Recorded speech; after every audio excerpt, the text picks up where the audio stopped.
제가 다시 한번 읽을게요. 내가 너를 그레데에 남겨둔 이유는 남은 일을 정리하고 내가 명한 대로 각 성의 장로들을 세우게 하려 함이니. 이 그레데는 섬이죠. 바울이 방문을 할 때는 사실 교회가 이미 있었어요. 바울이 개척한 교회가 아닙니다. 거기에는 일찍이 복음을 들었던 사람들이 돌아와서 그 섬에 교회를 설립하게 됩니다. 그럼 그 사람들 어디서 복음을 들었을까? 우리 사도행전 2장을 한번 자막으로 보십시다. 보시면 그레데인과, 그레데인이 나오죠?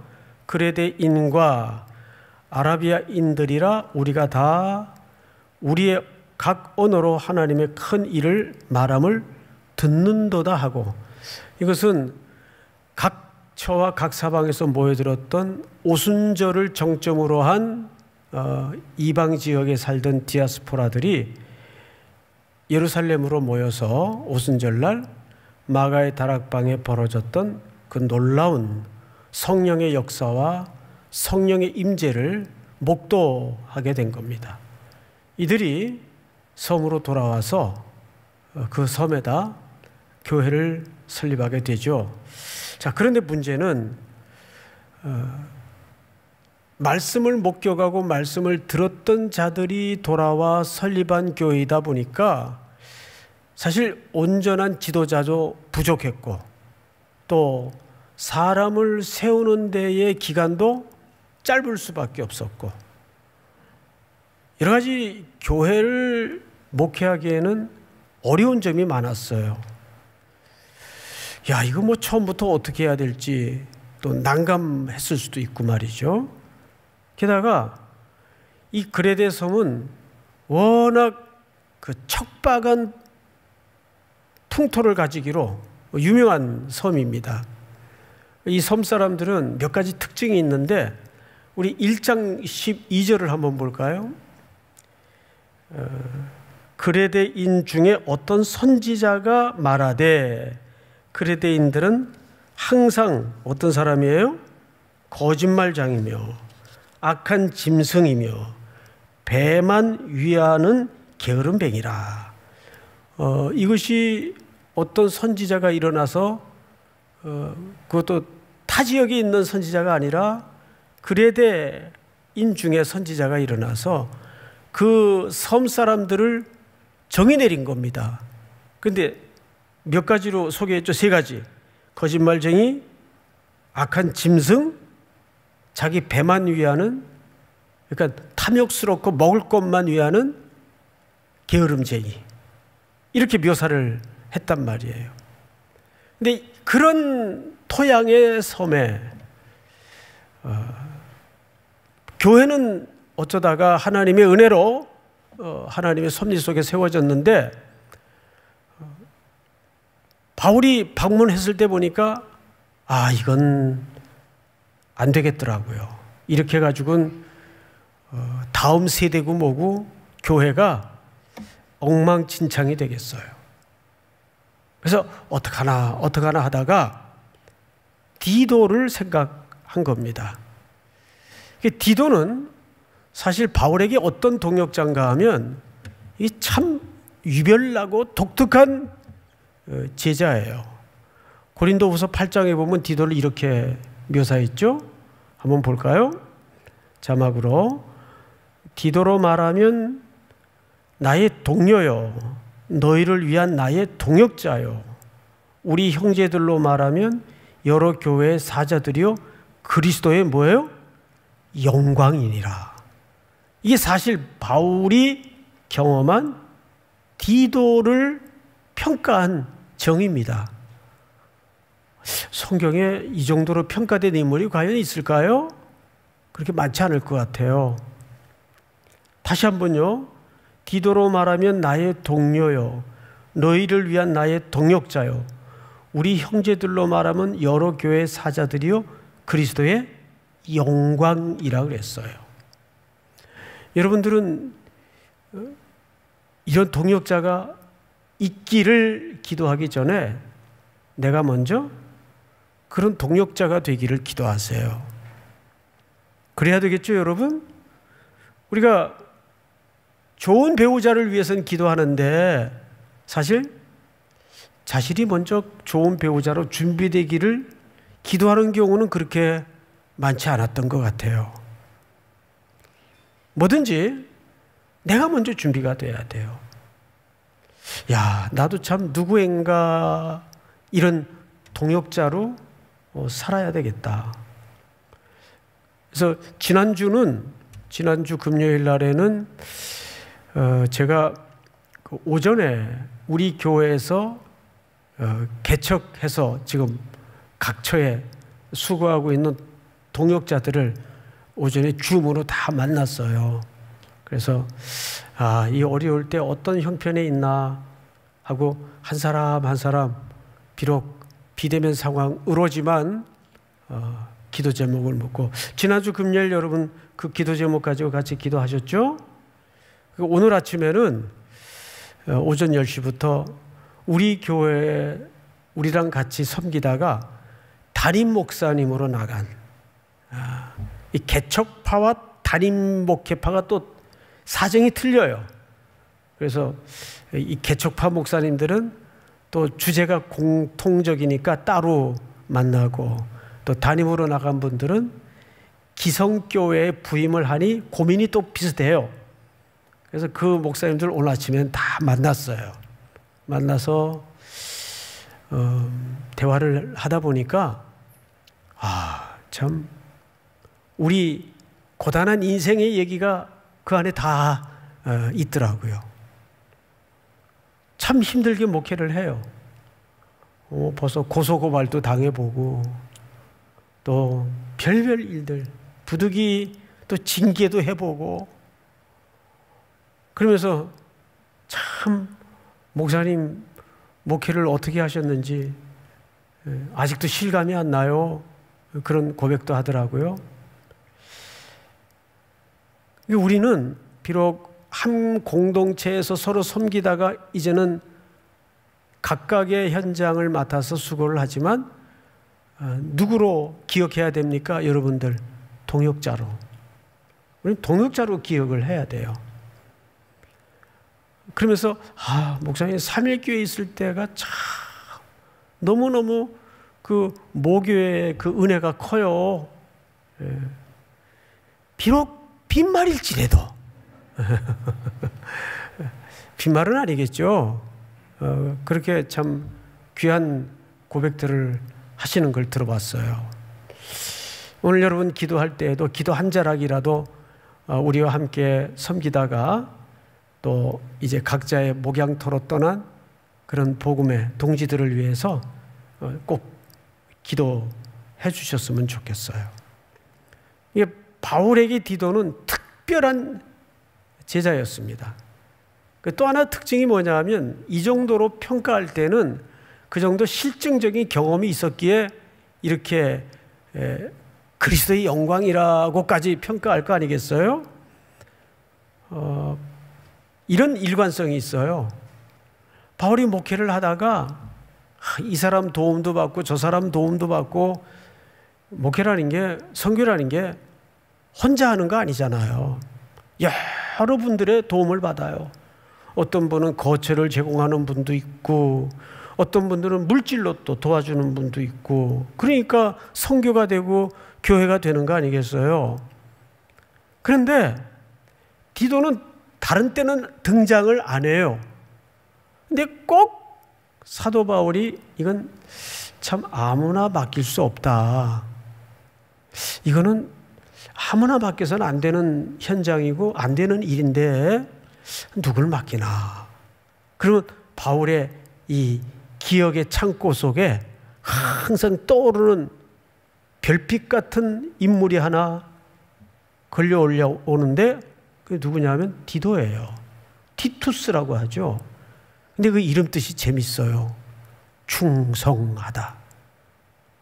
충성.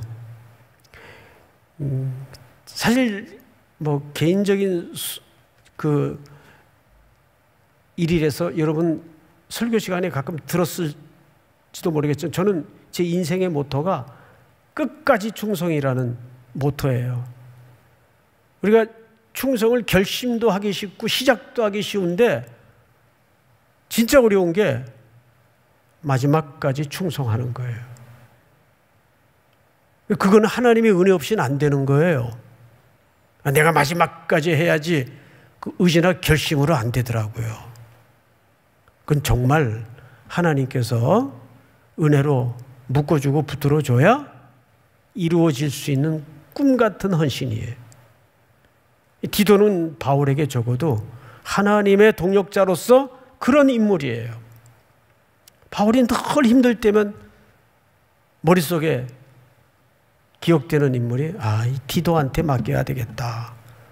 그래서 이 디도서는 왜 디도를 이 그레데 섬에 남겨두었는가, 그것을 사도 바울이 설명하고자 하는 겁니다. 그래서 1절을 잠깐 볼까요? 1절.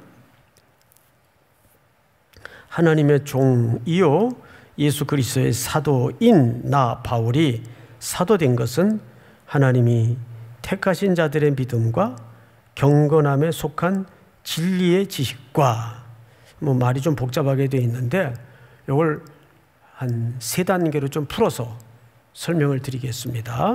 첫째는 하나님의 종이라는, 바울이 신약 성경에서는 그렇게 자주 쓰지 않는 표현이 등장을 했어요. 하나님의 종. 여러분들은 늘 그냥 성경을 많이 읽으시니까 이 본문이 그렇게 낯선 본문인가? 예, 바울이 신약 성경에서는 적어도 하나님의 종이라는 표현을 잘 안 써요. 그런데 유독 여기에는 썼어요. 그 이유는 뭐냐면 이 하나님의 종이라는 말이 사실은 신약적 표현이기보다는 구약적 표현이에요. 그러면 이 청중이 누굽니까? 그레데 사람들이거든요. 그레데 지역은 저 지중해 조그만 섬이에요. 이방 지역이고 이방 땅이란 말이에요. 디도도 헬라 사람이죠. 유대인이 아니에요. 그런데 굳이 왜 거기다가 구약적 표현인 하나님의 종이라는 표현을 썼을까요? 이유가 있어요. 지금부터 내가 이 섬에 의도하고 경영하고 시작하고자 하는 모든 일은 내 속에서 창출된 어떤 목회적 프로그램이나 아이디어나 신선한 생각이 아니다. 만세전부터 하나님께서 계획하시고 하나님이 수많은 구약의 선지자들을 통해서 예언하셨던 그 예언이 이 이방 땅의 섬에도 그리스도로 성취하기 위한 것임을 하나님의 종이라는 간단해 보이는 표현 속에 설명하고 싶었던 겁니다. 그래서 이 하나님의 종이라는 말은 신약식 표현이 아니라 구약적 표현이에요. 그 의미는 뭐라고요?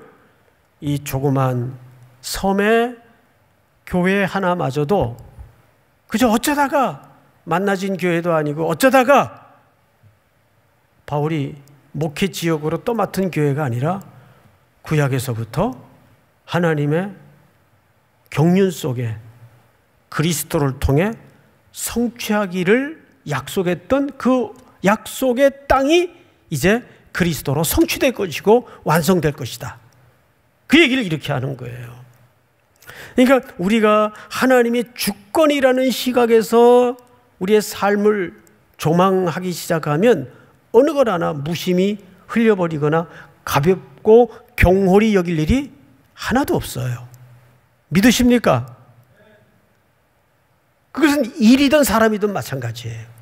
그래서 하나님의 종, 또 예수 그리스도의 누구죠? 사도. 사도라는 말이 무슨 뜻이죠? 사도라는 말은 보냄을 받은 자라는 뜻이에요. 바울은 이 의식이 굉장히 투철했어요. 나는 내가 자의적으로 하고 싶은 일을 하고 가고 싶은 곳을 가는 게 아니다. 나는 철저히 그리스도의 대사로서, 하나님의 사도로서 나는 어느 일이든지 어느 지역을 맡았든지 나는 그 지역과 그 일을 위해서 보냄을 받은 자다. 여러분, 이 보냄을 받았다는 자의 인식은 단순히 사도나 선교사들에게만 해당되는 인식이어서는 안 돼요. 여러분들도 이 땅에 그 일터로, 그 삶의 현장으로 어떻게 된 자들이에요? 보냄을 받은 자들이에요. 우리는 예수님 시대의 사도는 아니지만, 사도는 단회성으로 끝난 거예요. 우리는 그런 사도일 수는 없지만 사도성을 가졌어요, 안 가졌어요? 교회는 사도성을 가지고 있는 공동체가 바로 교회 공동체입니다. 보냄을 받았다, 그 뜻이에요. 그래서 사도행전 13장에도 보면 바울과 바나바를 뽑을 때 뭐라 그래요? 성령께서 불러 시키는 일을 위하여. 선교사님들도 이제 파송을 하면 제일 결여된 인식이 이 인식이에요. 자기가 가고 싶은 땅, 하고 싶은 일을 하러 가는 게 선교인 줄 오해하는 분들이 꽤 있어요. 그래서 교회에서 선교사님들을 파송할 때는 항상 성령께서 시키는 일, 또 교회가 보내시는 현장, 그걸 사역의 1순위로 삼아야 됩니다. 그런데 자주 일어나는 일은 아니지만 가끔 드물게 가보면 전혀 하나님이 보낸 일과는 엉뚱한 자기 왕국을 형성하고 자기 왕국을 만들어 놓는 선교 현장이 눈에 띌 때 보면 가슴이 아프죠. 아, 이건 아닌 것 같은데. 그리고 거의 비즈니스를 하는 분들도 있고. 다 그렇다는 건 아니에요. 대부분의 선교사님들은 성령께서 불러 시키는 일을 하시죠. 근데 일부가 그게 사도라는 말이에요. 여러분들은 사도일 수는 없지만 뭘 가지고 있어야 돼요? 사도성. 아, 그렇구나. 나는 이 가정에 보냄을 받은 자였구나. 아, 나는 그 일터에, 그 캠퍼스에 보냄을 받은 자였구나. 믿습니까? 자, 성경을 또 마저 보십시다. 예수 그리스도의 사도인 나 바울이 사도된 것은 하나님의 택하신 자들의 믿음과 경건함에 속한 진리. 이 말이 좀 어렵게 돼 있어요. 자, 경건함에 속한 진리가 무슨 뜻이에요? 이 말은 그레데 사람들이 섬 사람들로서 복음을 어떤 경로로든 받아서 거기에 교회를 세워놓긴 했는데, 이 사람들의 그 내면적 정서가 샤머니즘과 기복주의에 꽉 잡혀 있었어요. 말하자면 섬 특유의 그런 무속적 사상과 엉켜 있어서 복음이 말하고 싶은 내용으로 신앙이 형성되어 있질 않아요.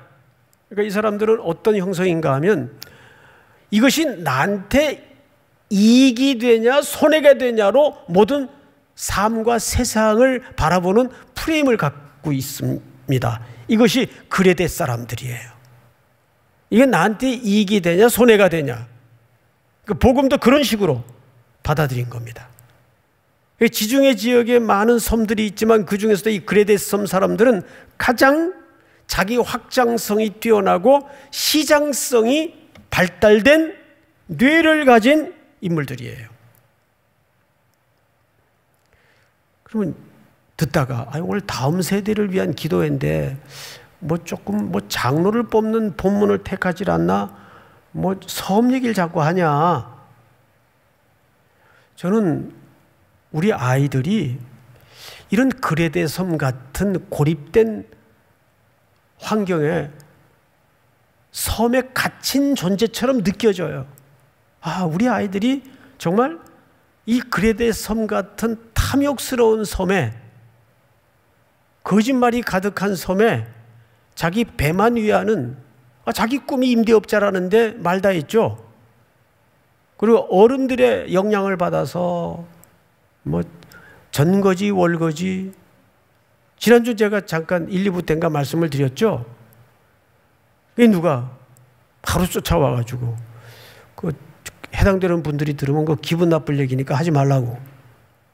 그래서 3부터는 못했어요. 근데 그게 제가 만든 얘기가 아니고 초등학생들이 그러고 논다니까요. 그럼 걔네들이 어디서 그런 소리를 듣고 그런 영향을 받았겠는가 그 말이에요. 그런 가치관을 젖게 되었는가 그 말이에요. 그러니까 우리 아이들의 그 교육 환경이 저는 꼭 이 그레데 섬에 갇혀 있는 모습이란 말이에요. 그 섬에 바울이 디도를 남겨둔 이유가 뭐냐 말이에요. 그 얘기를 오늘 하자는 거예요. 여러분, 요즘 제일 핫한 그 4차원 세계, 그 4차 산업혁명 시대의 제일 큰 지금 아젠다가 뭡니까? 메타버스. 메타라는 말은 가상세계라는 뜻이죠. 그리고 버스라는 건 유니버스, 그러니까 우주적 을 그냥 조어로 줄여서 그러니까 메타버스 이렇게 표현을 합니다. 제가 어제 어느 목사님이 그 메타버스에 대한 객관적인 좀 영상 자료를 보내주셔서 그거를 내내 좀 봤어요. 이런 거 다 봐야 돼요, 또 목사가. 네? 봤더니 재밌는 것은 자, 한국 사람들 대단하다. 이게 아주 오래전에 한국에서 이미 시작한 내용들이더라고요. 싸이월드 아시죠? 바로 그거예요. 거기 도토리도 나오고 다 나오잖아요. 도토리도 막 모으고 그랬잖아요. 그리고 또 거기 막 옷도 입히고 그랬잖아요. 그러니까 가상의 공간 속에 자기 삶의 또 다른 공간이 있는 거예요. 그러니까 이런 비대면 상황이 오니까 그런 사회 구조가 오히려 더 비대면 상황이 가상현실 세계를 목마르게 확장시켜 준 거예요. 이미 이게 어느 날 갑자기 우리에게 다가온 현실이 아니라 우리 한국 사람들이 옛날에 다 이미, 그러니까 한국 사람들이 머리가 좋아요. 예? 싸이월드를 우리가 언제 이미 끝냈습니까? 다. 이제 안 하잖아요, 그거. 근데 이제 온 세계는 그 메타버스에 또 지금 난리가 아니에요. 너도 나도 메타버스. 강의만 해도 뭐 노트북에 들어가니까 정신을 못 차릴 정도로 있더라고요. 그러면 우리 아이들이 그런 가상 세계를 현실 세계로 이제 거의 대등하게 살아낸단 말이에요. 거기서 별별 일들이 다 가능해요. 와, 이게 정말 들어가 보니까 사람이 타락한 심성으로 그걸 잘못 경영하면 무섭겠더라고요. 그 땅도 분양을 해요. 땅도. 그래서 비싼 땅도 있고. 희한하더라고요. 자, 그러면 이것이 이제 다가오는 세계가 아니라 이제 우리 삶의 깊숙이 한복판에 들어와 있는데 우리 다음 세대들은 여기에 기독교적인 윤리 교육이 전혀 안 돼 있고 분별의 측면에서 무방비 상태예요. 그럼 우리가 이 아이들을 어떻게 가르쳐야 될까요?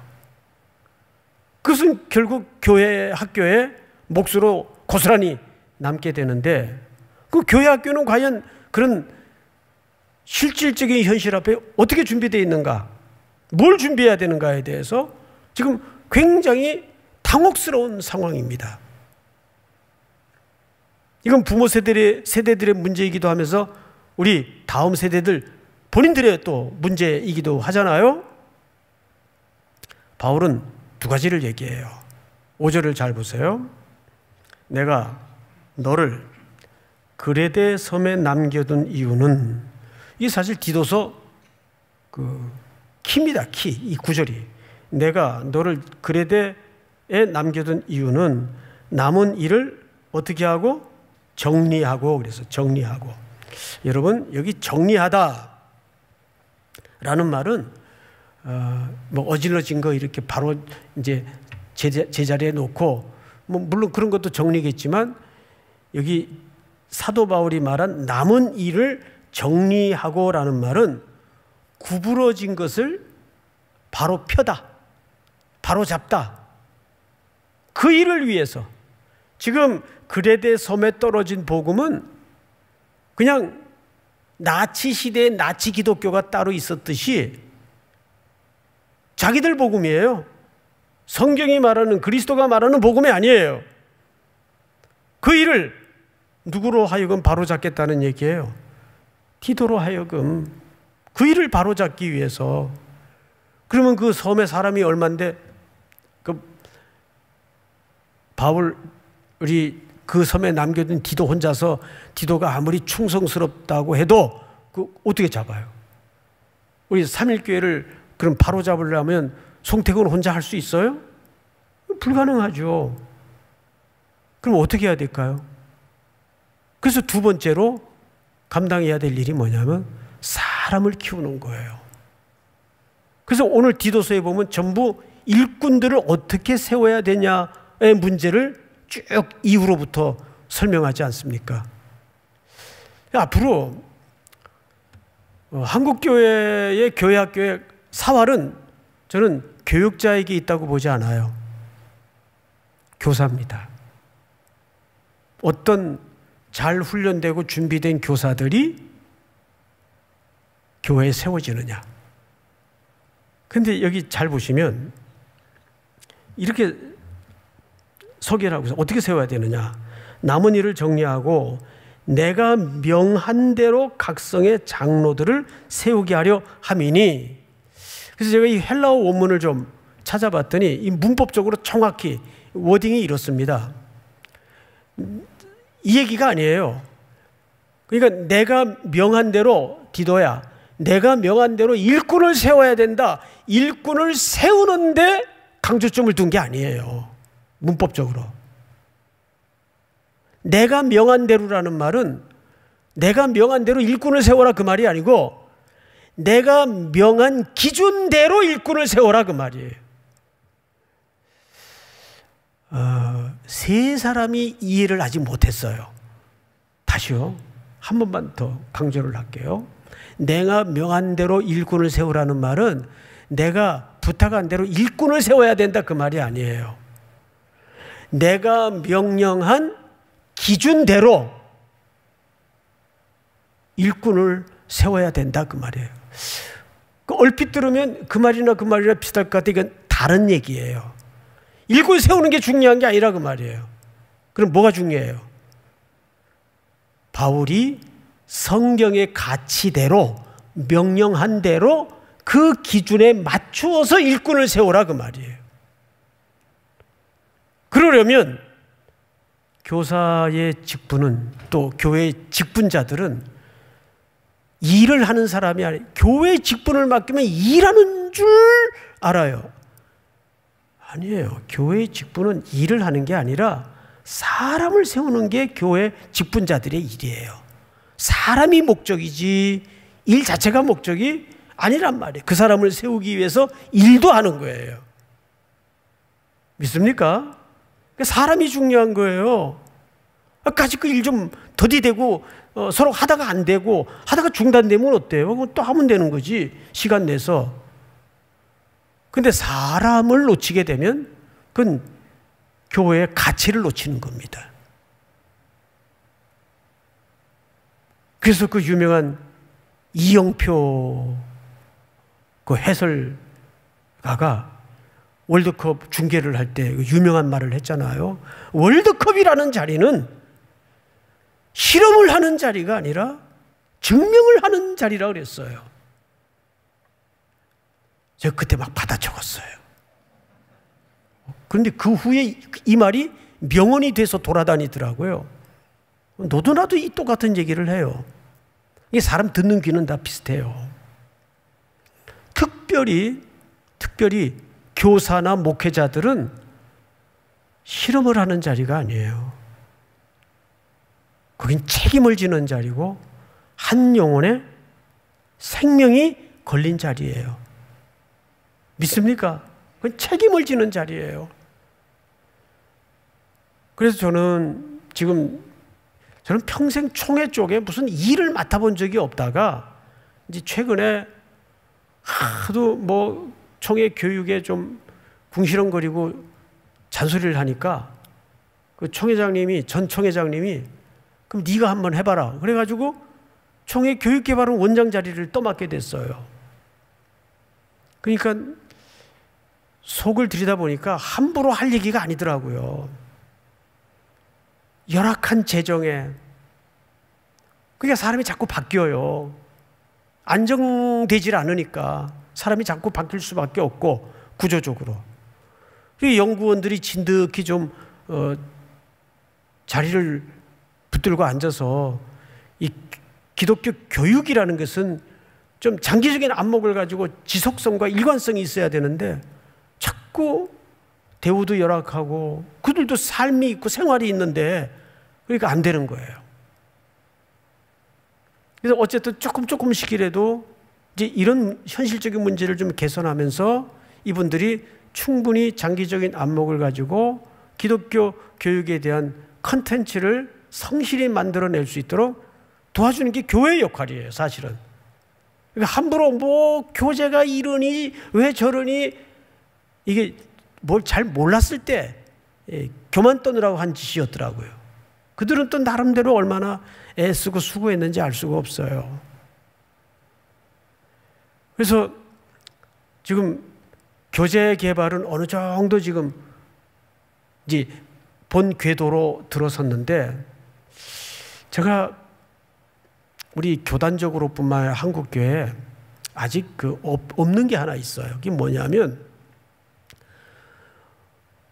교회마다 다음 세대 기독교 교육 중요하다고 구호는 외치는데 정작 교사들을 트레이닝 시키고 정기적으로 그것을 키워내는 스쿨이 없어요. 학교가 없어요. 근데 이거는 개교회가 뭐 예를 들어서 삼일교회 같은 경우에는 뭐 여러 아카데미도 있으니까 뭐 재정 들여서 또 회비 받아가지고 운영을 하면 할 수 있겠죠. 근데 이제는 여러분 이걸 아셔야 돼요. 교회는 하나님의 나라 차원에서 이해를 해야 되기 때문에 한 교회가 잘 된다고 한국 교회가 절대 잘 되는 게 아니에요. 이제 같이 잘 돼야 돼요. 특별히 그런 컨텐츠를 운영할 수 없는 약한 교회들을 우리가 어떻게 도와줄 것인가? 이게 진짜 교회가 그런 충분한 선물을 받은 교회가 지난주 설교 다 들으셨죠? 선물을 받은 교회가 순종해야 될 영역이라고요. 그래서 장기적으로 우리 교육위원회에서 매년 말 되면 교사 수급에 아주 교육자들이 입에 단내가 나요.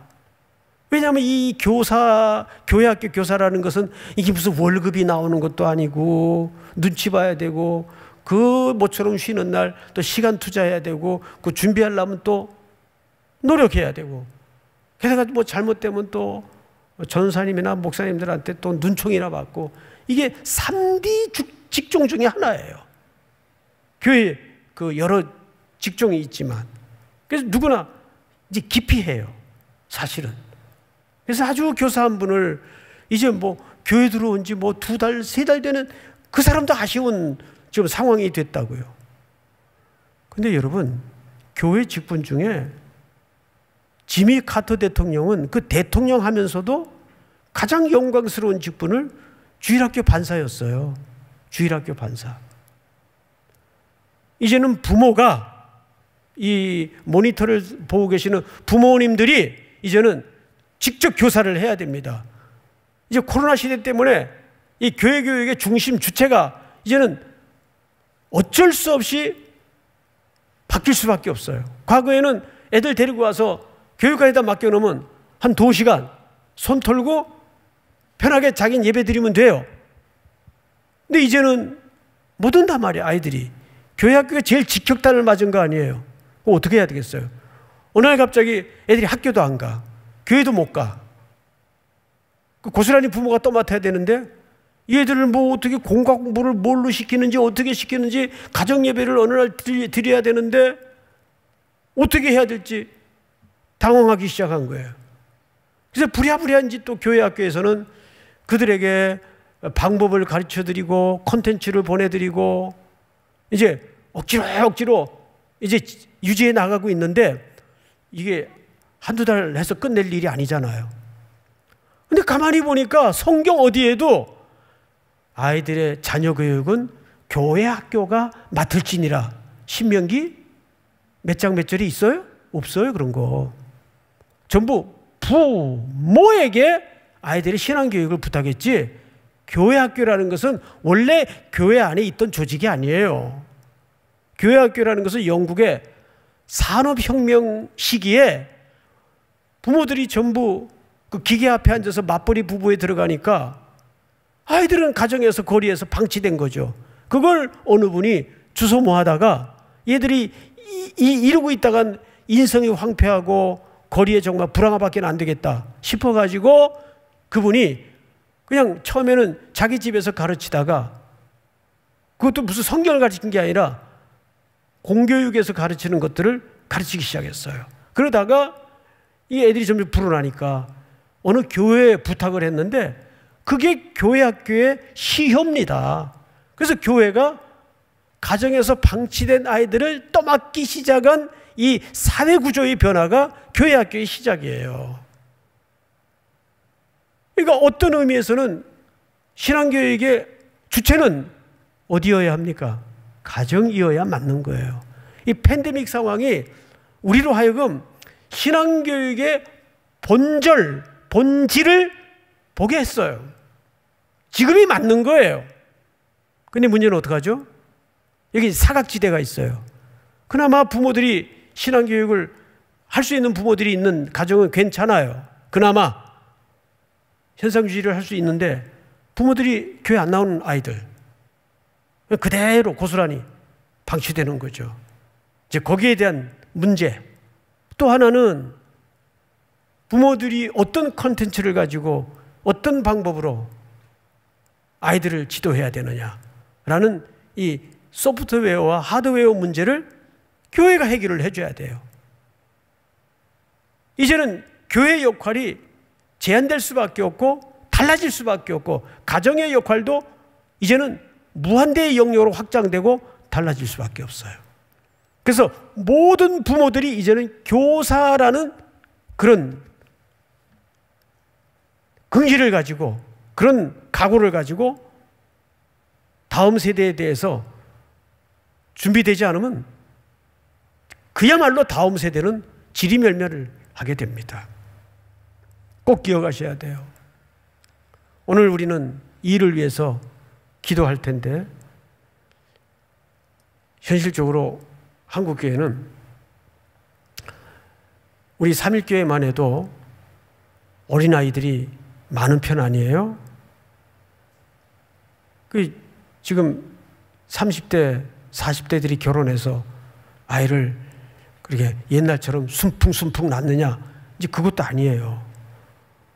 아예 그 아이를 안 낳겠다고 결심하는 부부도 있고 또 요즘은 또 불임도 많아요. 근데 제가 얼마 전에 황당한 세미나를 하게 됐어요. 이 저출산 시대의 출산 장려를 위한 설교를 해달라는 거예요. 어느 방송에서. 그래서 어떡하나 하다가 제목을 어떻게 잡았냐면 낳기만 하면 다냐. 왜냐하면 사회적으로 애 낳으면 어떡합니까? 그때부터 여자는 경력 단절에 들어가고 회사로 복귀하는데 눈치 보이고 여자로서 아이를 낳아서 사회생활을 같이 병행한다는 것이 우리나라 아직 인식과 사회 구조로서는 거의 불가능한 지금 상황이에요. 그런데 낳기만 하래요. 근데 여러분 우리나라 국가 예산에 이 저출산 시대를 장려하기 위해서 잡아놓은 예산이 어마어마합니다. 재정 액수는. 근데 실질적으로 아이를 낳은 양육해야 될 그 부모들에게 돌아가는 예산은 10분의 1도 안 돼요. 이게 뭐가 대단히 정책이 잘못되어 있는 거예요. 이렇게 탁상공론의 정책을 통해서 확보된 예산은 그런 구조로 책정된 예산이 제대로 국민들의 현실적인 삶으로까지 가겠냐 그 말이에요. 벌써 대학 입학률을 보면은 이제 대한민국의 거의 모든 대학들이 이 저출산 시대에 지금 직격탄을 이제 바로 맞기 시작했어요. 옛날처럼 그렇게 아이들이 이제 대학에 쑥쑥, 왜냐, 자체가 적어요. 이 파이 자체가 이제는 그동안 막 우후죽순으로 허락해놨던 대학에서 다 조금씩 모셔가도 대학 정원이 차질 않아요, 이제. 부득이 이러한 근본적인 구조조정서부터 공교육, 또 교회학교 문제, 출산의 문제, 이게 다 독립된 문제가 아니에요. 다 유관한 문제예요. 그러면 이런 근본적인 문제들을 우리 기독교적인 시각에서 어떻게 해야 될 것인가 하는 고민들이 우리에게 지금 안겨져 있는 겁니다. 어쨌든 낳든 안 낳든 그것은 기독교가 뭐 성경에 혼자 살라고도 했으니까 낳아라 이렇게만 강조할 수 있는 문제가 아니에요. 또 우리는 이 땅에 태어난 생명들이 존재하는 땅끝까지 그들이 하나님의 형상대로 회복이 되고 복음이 전해지는 것에 관심을 가질 뿐이에요. 그게 교회가 할 역할이에요. 교회가 뭐 출산 정책 문제까지 감내나라 배내나라 그렇게 할 계제는 안 되는 것 같아요. 그건 교회의 역할이 아닌 것 같아요. 그래서 교회가 할 일과 하지 말아야 될 일을 우리가 유심히 성경적으로 분별하지 않으면 엄벙덩벙 이것도 해야 될 것 같고 저것도 해야 될 것 같고 혼란이 올 때가 있어요. 그러면 선명하게 성경에서 가르치는 가치는 뭐예요? 사람을 준비하고 이 땅에 어그러진 그레데 섬에 어그러진 일들을 바로잡듯이 이 불행한 가치로 자란 아이들의 영혼을 복음으로 들이밀어서 그들의 생명을 바로잡는 일, 그게 교회가 할 일이란 말이죠.